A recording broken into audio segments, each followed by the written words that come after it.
In this video, we're going to look at modeling the Earth's temperature using mathematics. So really what we're going to answer is, what would the temperature of Earth be without the atmosphere? So let's think of reasons why the atmosphere matters before we get started. So our solar constant tells us that the Earth receives about 1400 joules per second of solar energy perpendicular to our atmosphere. 25% of that energy is reflected by the clouds and the particles in the atmosphere directly back into space, so it becomes a non-factor. Another 25% is absorbed by the atmosphere and can be re-emitted toward space or toward the Earth. And 6% of that energy that arrives, of the total energy that arrives, is reflected by the Earth's surface. Okay, so we can see if we exclude the energy absorbed by greenhouse gases and whatnot, we're going to get a very different temperature on Earth than we are experiencing today. So let's start our calculation. So let's start out with our solar constant, which says that 1400 joules per meter squared strikes perpendicular to the Earth's surface. That happens, not to the Earth's surface, the Earth's atmosphere every second. Okay, so 1400 joules per meter squared per second, or 1400 watts, strikes perpendicular to the Earth's atmosphere. So what does this look like in terms of a shape? So if I have a sphere and I shine a light on it just perpendicular to the sphere, and I just look at the shape that makes, I get a circular area. So this perpendicular light striking our sphere creates a circular area.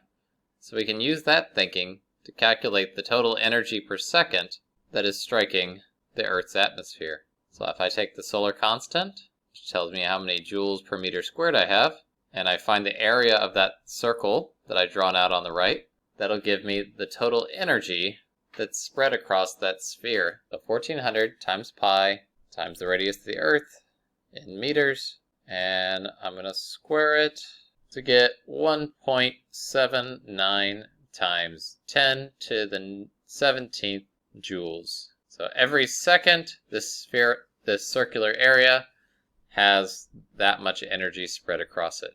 Okay, so that's a little bit helpful, but we need to think a little more about the fact that the Earth is a sphere. So only part of the Earth faces the sun at one time, and the Earth is spinning around. So this 1.79 times 10 to the 17 joules isn't spread over one side of the Earth, it's actually spread over the entire surface area of the Earth. So what we'll do next is we'll divide that total energy we found by the surface area.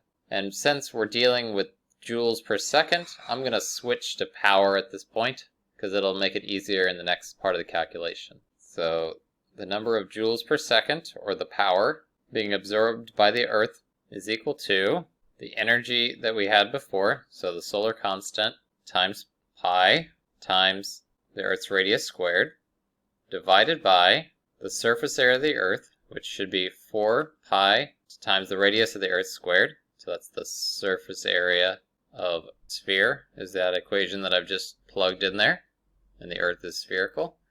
My pi's cancel out, hooray, and my radiuses also cancel out, hooray, and I'm left with just taking the solar constant over 4 to get the total amount of power that's incident on the Earth as 1400 over 4. So I get 350 watts per meter squared is incident on the Earth if we average all the energy hitting the Earth over the entire surface area of the Earth. However, not all of that 350 watts is going to get absorbed by the Earth. Some of it's reflected. So we need to consider the Earth's albedo. The average albedo for the Earth is 0.3, meaning 30% of the energy that strikes the Earth is reflected. So if we want to find the power absorbed by the Earth, we can take the total power that's incident on the Earth and subtract 1 minus the albedo to get the power absorbed.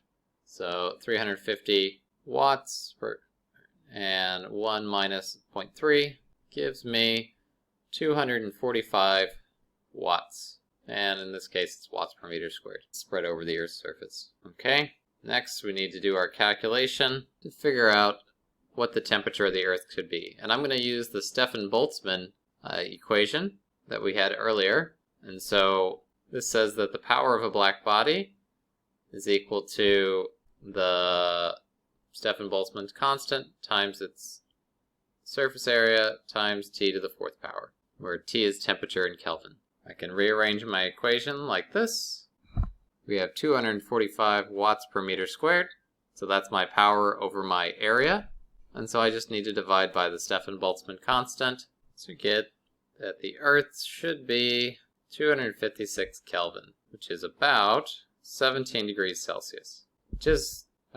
Negative 17 degrees Celsius. Okay, which is about the temperature of the moon on average. So that's not a bad estimate. All right, that's it.